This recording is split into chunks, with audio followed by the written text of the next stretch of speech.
Hey guys, it's Krystle back at it again with another video. I hope you're all doing well. I'm super excited for this video because it is the long-awaited follow-up to my most watched video ever, which is about my experience at my alma mater, the Stanford University Online High School. After there, I went to Columbia University, where if you guys don't know me, I made a lot of videos about my experience. I graduated in 3 years instead of 4 with Latin honors, and they nominated me for the Rhodes Scholarship because I work with students full-time to help them get into the top colleges in the USA, and I specialize in coaching students all the way through, especially really rigorous private schools like the Stanford Online High School, but also Harker, Phillips Exeter, Andover, Harvard Westlake, all the different kinds of really difficult, kind of notoriously challenging schools out there. And so today's video, it might sound really niche, but the whole idea is to really describe my experience and help you guys understand how you too can excel at some of the hardest schools in America to hopefully make some of your guys' experience easier. So whether you're a student at the Stanford Online High School right now or at any of these other kinds of really rigorous private schools, online or in person, I hope that this video can be helpful to you. So let's get into it, and don't forget to like and subscribe for more college and high school tips and tricks. So if you don't know what the Stanford Online High School is, it is a school that was started by Stanford University faculty and is still affiliated with them. It's very established at this point. It's been named amongst one of the top 3 high schools in the entire USA by niche, and it's just really notorious for having a very difficult program and getting a lot of students into the Ivy Leagues and Stanford and MIT. It's fully online, but they do have all live classes. You get to know your teachers, you get to know your classmates. Take a look at my other video that I made if you want all the information about exactly how it works, because I really dig into all of the details there. And today we're going to be specifically focusing on how to get really good grades, how to excel and be a leader and be a big fish in the big pond that the Stanford Online High School, or OHS as we all call it, really is. It's just a notoriously difficult school to get A's in. They don't give out A+ at all except for by personal discretion from teacher to teacher. Hard to get leadership positions, club leader, student body government, anything like that. And so I'm making this video because, and I say this in no way to brag, but just to kind of say why I'm doing this in the first place. I was one of those students who got pretty much straight A's. I got A+ at teacher discretion. I was a student ambassador, peer tutor, teaching associate. I was a club leader as well. And it was something that I definitely believe helped me then get into Columbia, my dream school. And so I want to tell you guys how I did it, so hopefully it can help you to do the same. So for instance, I won the English Department Award at OHS in my senior year. It's the biggest award that you can get for a specific subject, which was such a humongous honor to me. But I did that because I would read so many articles and learn so much outside of just what was assigned by my teachers, because I felt like I had to do that because the information we were learning was so deep, so much farther than what, let's say, a normal public school English class is going to delve into, which I know because I went to 3 days of my town's public school English class just to make sure that OHS was the right fit for me, which it definitely was. So I actually started my own class last year where I teach students how to write essays at the Stanford Online High School and other elite private schools. And it's not like any other English class that's out there. It teaches you the philosophy, the history, the style, the techniques, the grammar, everything that schools like OHS or other top private schools kind of presuppose that you know before you even come in, just to make my students' lives so much easier. And from there, a lot of my students who were applying to OHS, then we worked with them one-on-one and got them in, which was wonderful, and we'll be starting this next year. And so I'm offering that class again over the summer. You can sign up. I'll give you guys the link here and in the description box below, so you have that for you guys. And of course, like I said, I also do so much work one-on-one with my students to help them thrive too, because, oh my God, it is hard. And I work with hundreds of OHSers. I work with hundreds of students overall, and so many of them have been to OHS, have even graduated from OHS, and now they're in college and I still work with them. I tutor them. I help them pass down leadership positions from club leader to club leader. I help them get the TA and peer tutor and student ambassador positions. So don't hesitate to email me, and I would love to talk with you guys about whether you're in the process of applying to OHS or thinking about it, or you're already there and you just want to maximize your chances of getting into Ivies and other top schools. that is what I do. Okay, so if you are a student at OHS, you have got to be going to office hours like yesterday.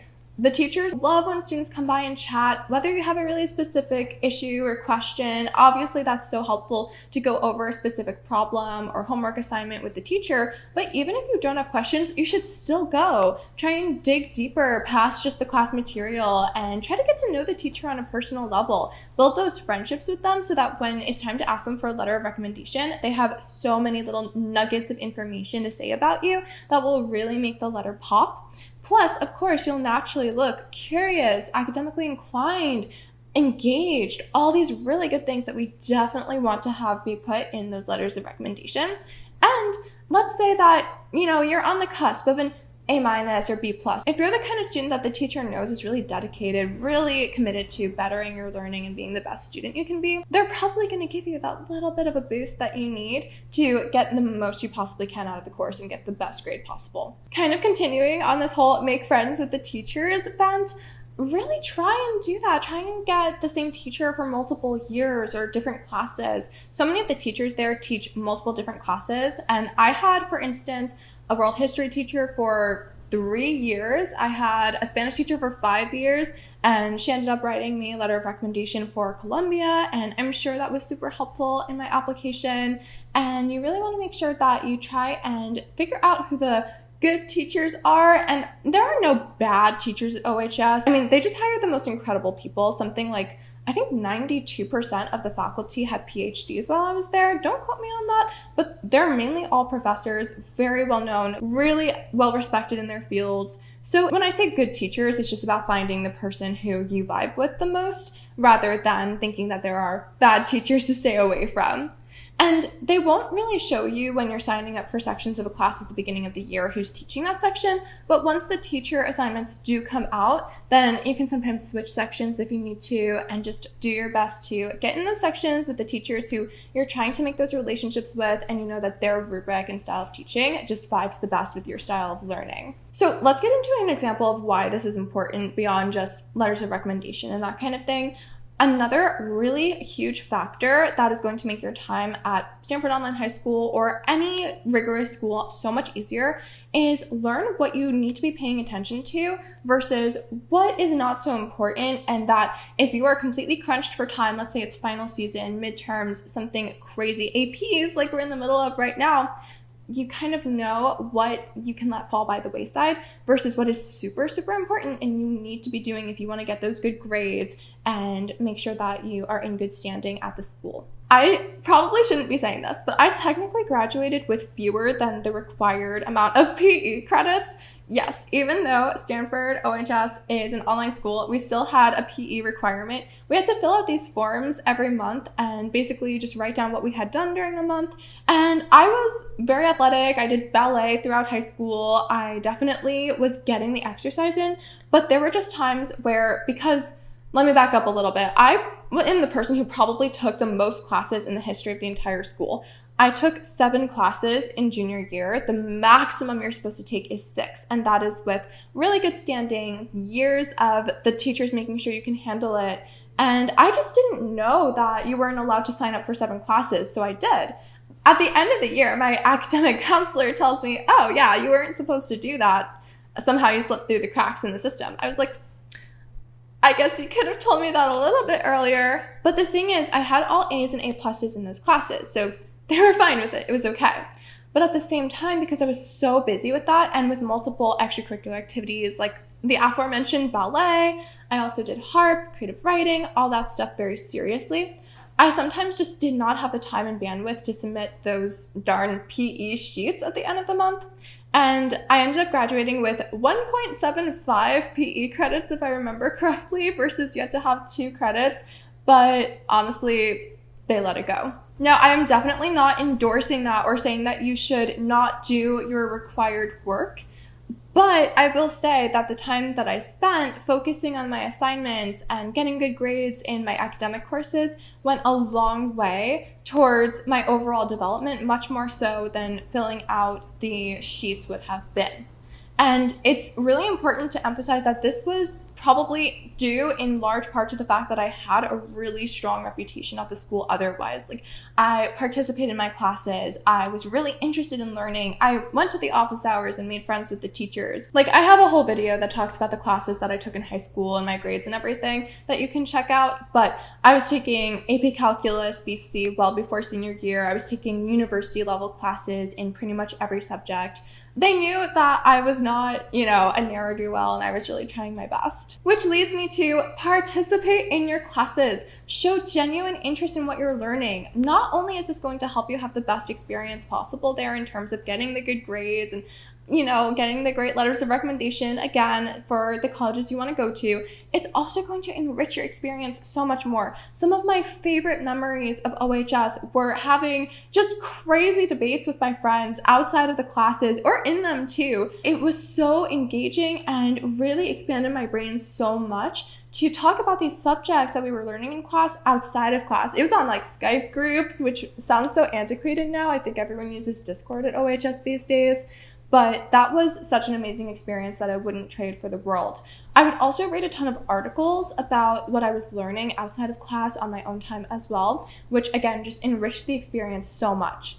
Now, however, I will say the curriculum was so challenging that this kind of became a necessity for me. I used to have to really manage my time so carefully. I mean, OHS kicked my butt in that regard. I would be doing homework in the car on the way to dance classes, because I remember my Spanish homework was always due on Thursday nights, and that's when my Nutcracker rehearsals were, because I did ballet. And so I'd be finishing that up in the car on the way there, or in lulls during rehearsal when my dance wasn't being run, or I played the harp and I would play in orchestras, and whenever I wasn't playing, I remember I'd be writing essays for my OHS core class. So if you have significant activities like me and you're going to a school like OHS because you need that flexibility, that's how you're going to handle it. Make sure that you are multitasking, you are getting your work done during your commute, you're doing what you need to be doing. And I teach so many of my students those executive functioning and time management skills, just